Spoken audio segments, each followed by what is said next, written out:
Boa noite, está começando mais um podcast Casais Prósperos, que é o podcast que ilumina o seu casamento à luz da Palavra de Deus e também da ciência. E hoje o nosso programa está imperdível. Nós vamos falar de um tema que está realmente sendo muito vendido pela internet. Está todo mundo falando sobre isso. E a gente vai trazer esse tema aqui também, só que lógico, com uma perspectiva alinhada com a nossa fé. Então nós vamos falar sobre liberdade financeira e também construção de legado. Olha só que importante para ajudar a gente novamente. Priscila Flores, seja bem-vinda, Pri.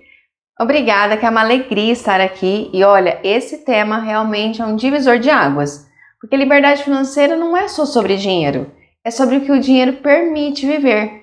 Paz, escolha, tempo, presença e também propósito. E legado é tudo aquilo que continua mesmo quando você não está mais na sala. Então essa conversa pode tocar muita gente hoje, Ká.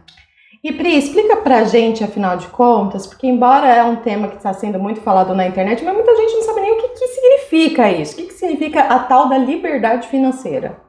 A liberdade financeira é quando o dinheiro ele deixa de ser uma pressão e passa a ser uma ferramenta para viver o que importa.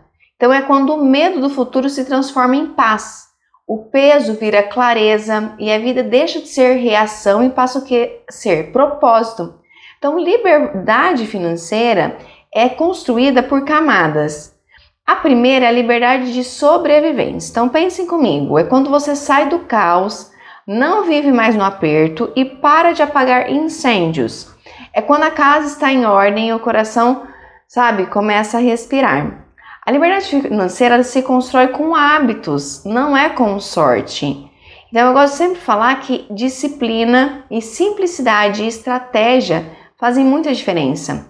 E existem aqui 4 pilares práticos para se falar de liberdade financeira. O primeiro pilar prático é a questão do domínio do orçamento. Não é aquele controle rígido, é clareza, é direção, é saber de onde vem o dinheiro, para onde vai o dinheiro, mas o quê? Com intenção, com propósito, na construção dos sonhos do casal. Inclusive, a gente já falou sobre sonhos em podcast anterior. O segundo pilar é a reserva financeira. Paz para o presente, sabe aquela coisa assim, respirar profundamente para o futuro? Porque é ter disciplina, é entender que cada não hoje é um sim que vocês vão poder viver amanhã. Então, criar uma reserva financeira faz com que o amanhã seja mais tranquilo. Pense vocês aí, se tivesse a reserva financeira, o quanto seria melhor o dia a dia. O terceiro pilar é a questão de investimentos constantes. Então, transformar renda ativa em renda passiva. Mas Priscila, o que é isso? É você realmente permitir que os juros trabalhem a favor da construção dos investimentos do casal. E aí, o quarto pilar sobre isso é a gestão do estilo de vida. É ter um estilo de vida alinhado à sua capacidade financeira. Porque para muita gente não falta dinheiro. Falta o quê? Limite emocional para o quê? Não elevar padrão antes da hora. Por isso tem muita gente que ganha mais, só que também vai gastando mais. Quando você vê, novamente essa pessoa está sem dinheiro. Então, a segunda camada é a liberdade de escolha, que é quando você começa a decidir com calma onde trabalhar, como viver. E quando você percebe que o dinheiro te dá margem de decisão, que não é só sobre dinheiro, mas sim autonomia. Então, liberdade não é parar, é poder escolher, é trocar obrigação por propósito, é trabalhar porque faz sentido, não porque falta alternativa. É dizer sim ao que expande, o que vai ao encontro dos seus objetivos. E também é dizer não a tudo aquilo que te aprisiona ou que vai te levar a tomar decisões que podem realmente atrapalhar o seu futuro.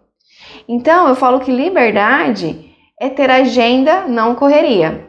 É ter tempo para a família, é ter paz para descansar. Então, é realmente construir ali uma vida financeira que você não quer fugir para descansar dela, mas realmente você tem o dia a dia ali de uma forma leve, prática. É aquele tal negócio, né, Pri? Tem gente que fala assim, muitas pessoas gastam o que não tem com aquilo que não precisam para mostrar para quem não tá nem aí, né? Para quem nem conhece. E as pessoas gastam realmente aquilo que não tem, não sabem administrar, né? Não sabem fazer esse planejamento. E na prática, Pri, como que a gente pode se organizar aí? É legal vocês agendarem, organizarem, né, semanalmente um tempo para o quê? Para consumir conteúdo financeiro, para conversarem realmente o que vai ao encontro de vocês que precisam. Tempo para conversar sobre dinheiro no casamento, que a gente já falou sobre isso em podcasts anteriores. Tempo para descanso e gratidão. Então, liberdade é gestão de energia e foco. E a terceira camada é a liberdade de plenitude, aquela onde você tem patrimônio suficiente para viver com dignidade, ajudar a sua família, realizar sonhos e até gerar impacto. É quando o dinheiro ele não te comanda, ele te serve.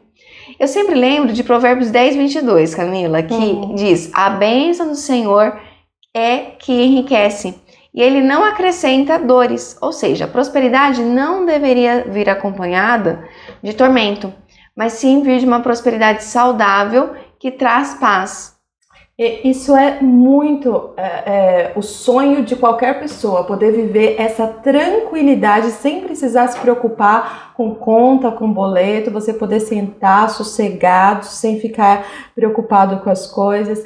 Pri, diz pra gente assim, por onde que a gente pode começar a viver esse processo? Perfeito. Existem 4 pilares que eu quero que vocês entendam muito bem. O primeiro é a clareza. Clareza sobre quem você é e o que você deseja, como está hoje. Clareza sobre os números, sobre o propósito, sobre direção. Porque quem não mede, não governa. Então, em Provérbios 24 diz: com sabedoria se constrói a casa e com entendimento ela o quê? Ela se firma. Então, sem clareza, a base é frágil. O segundo pilar é o governo financeiro. É você assumir a direção. É olhar de forma estratégica o orçamento não como prisão, mas como um canal, uma ferramenta de liberdade, de construção de futuro. É decidir com consciência. Isso eu quero, isso eu posso, isso eu preciso. Isso talvez não faça sentido. Então é construir uma reserva de emergência, parar de fazer dívidas emocionais e criar o quê? Também uma margem. O terceiro pilar ali é o crescimento patrimonial, porque liberdade financeira não vem só de organização, vem também de multiplicação. E multiplicação é um processo. Muitas pessoas querem resultados muito rápidos e por isso que acabam entrando em mentiras ou mágicas que o digital acaba falando. É o tal de imediatismo, né, da nossa geração. Então, multiplicar é tempo, é constância, aportes mensais, é riscos calculados, é estratégias sólidas, é diversificação, é proteção. Então, é pensar em previdência, é pensar em dolarizar parte do patrimônio, é usar a alavancagem de forma inteligente, como, por exemplo, consórcio, construção financiada, imóveis que geram renda, leilão de imóveis. Gente, tem muitos caminhos. E é legal que em Provérbios 12:27 reforça isso. O diligente aproveita o bem. Ou seja, a riqueza vem para quem age com constância, não para quem vive de impulsos. E o quarto pilar é propósito. Porque riqueza sem propósito vira o quê? Peso. Mas riqueza com propósito vira legado. Então, quando você entende que prosperar não é sobre ter muito, é sobre fazer muito com o que você recebe de Deus. Quando você tem essa percepção, tudo muda. Com certeza, Pri. Você tocou aí nesse assunto de legado e muitas vezes para as pessoas que têm ali pouco para o dia a dia, isso parece algo muito distante realmente, né? Então, como que uma pessoa pode construir um legado tendo tão pouco, né? Como que ela pode conceber esse conceito aí? É interessante que legado não é o que você deixa para as pessoas, é o que você deixa nas pessoas. Principalmente, vamos falar assim do contexto familiar, nos filhos. Então, o legado está nas decisões que você toma todos os dias, no exemplo que você dá, nos valores que você transmite, na forma como você administra o que Deus te confiou, Tem um versículo que eu amo muito, que é Provérbios 13:22, que diz: o homem de bem deixa heranças aos filhos dos seus filhos, ou seja, os netos, né? E aqui herança não é só sobre dinheiro, é mentalidade, é sabedoria. Você já parou para perceber quantas vezes vocês repetem comportamentos aprendidos dos pais? Percebe que isso é legado? Tanto para o bem quanto para o mal. Então, o legado é caminho, é exemplo. E quando você prospera, você abre portas para quem vem depois de você. Então, o legado é sobre facilitar o caminho das próximas gerações. É sobre viver algo tão genuíno, tão íntegro, tão estruturado, que respinga em quem está perto de você. Então, filhos, amigos, clientes, equipes. Legado é você viver tão bem que você deixa pistas para quem depois quer continuar seguindo um bom exemplo de prosperidade e abundância que você deixou. E que triste também é quando a gente parte sem deixar esse caminho, né, para os nossos filhos. Exatamente. Mas isso que você falou é muito bonito, Pri, é realmente importante a gente sempre pensar no que vem depois da gente, né, e eu queria que você deixasse uma mensagem aí importante para quem está assistindo a gente. Gente, eu digo assim, que liberdade financeira, ela é uma construção diária e legado é uma construção eterna. E as duas começam no mesmo lugar, em suas escolhas. Então, quando você governa com integridade, aquilo que Deus coloca nas suas mãos, Ele confia mais. Ser fiel no pouco, que eu te colocarei sobre muito. Gosto muito desse verso. Então, quando você se posiciona com clareza, a vida, os caminhos vão se alinhando. E quando você decide caminhar com consciência, com propósito, com paz, a prosperidade ela deixa de ser um sonho distante e ela passa a ser uma realidade possível. Isso é muito importante. Então, eu acredito profundamente nisso. Prosperidade não é sobre ter muito apenas, é sobre ter paz. E deixar legado não é sobre grandeza, é sobre verdade, é sobre conexão, é sobre um exemplo que transforma outras gerações. Gente, eu sinto que a gente fechou esse primeiro ciclo aqui com chave de ouro. É como se a gente tivesse amarrado tudo, feito um laço bem bonito, porque de fato era essa mensagem que a gente queria passar, né? Prosperidade não tem a ver com dinheiro, tem a ver com paz. E que você possa sentir aí em casa também essa paz, tanto no âmbito emocional quanto no âmbito financeiro. Não fique gastando o que você não tem. Já reparou, Pri, que rico não fica ostentando, não fica mostrando as coisas? Ele tem consciência, né? Sim. Daquilo que ele tem, daquilo que ele pode. E ele não vai aí gastando as coisas para mostrar para todo mundo. A gente também não precisa fazer isso. Mas uma coisa que eu acho bonito, Pri, Deus, ele põe a gente como administradores de tudo. Sim. Quando a gente fala de prosperidade, tem muita gente que fala que acha que ser cristão é fazer um voto de pobreza, né? E não está longe disso.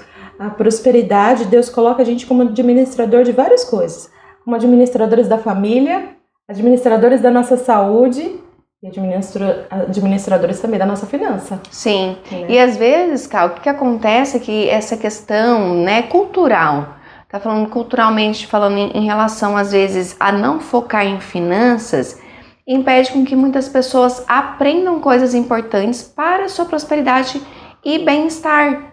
Então, por que às vezes as pessoas falam assim, né? Vamos trazer um contexto bem, né?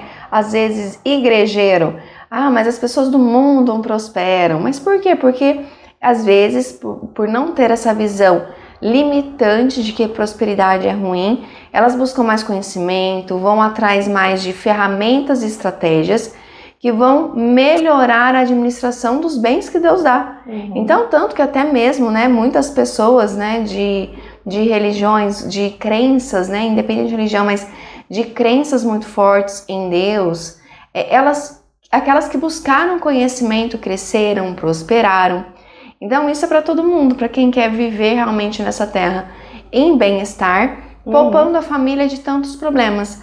Então, é aquilo que eu falei, a gente tem que buscar o conhecimento, tem que buscar ali ferramentas e, claro, confiando que Deus está à frente, não fazer o dinheiro um fim em si, mas sim um caminho para abençoar outras vidas. Amém, amém. Tudo também tem a ver com onde está o nosso coração, né? E a gente espera que o seu coração esteja aí, focado em trazer melhorias para a sua vida conjugal, para a vida da sua família, e a gente espera ter contribuído um pouco com isso, né, Pri? É isso. Finalizamos então nosso primeiro ciclo? Finalizamos. Mas não acabou não. Temos novidades. Teremos novidades aí nos próximos episódios. Continue nos acompanhando, curtindo, compartilhando para abençoar mais vidas, que esse é o nosso propósito. Amém. Até mais. Até!